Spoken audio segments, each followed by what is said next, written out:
మన దేశంలో మొట్టమొదటిసారి బ్రిటిష్ వారి పైన పోరాడిన యోధులు, కండబలంతో తిరిగి లేని వీరులు, ఎందరో బ్రిటిష్ వారిని చంపిన ధీరులే మన బంజారాలు.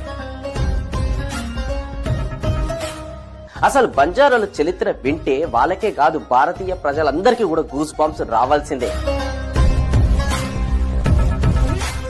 వారు దేశానికి పరిచయం చేసిన విషయాలు తెలిస్తే అందరూ గర్వంగా ఫీల్ అవ్వాల్సిందే. వారికి జరిగిన అన్యాయం తెలిస్తే అందరూ హృదయాలు కరగాల్సిందే.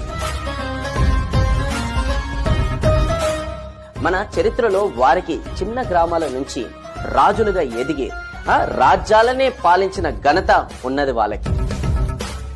సాక్షాత్తు సి వెంకటేశ్వర స్వామితో పాచికల గేమ్ ఆడిన ఆతిరాం బాబాది కూడా బంజారా కమ్యూనిటీ.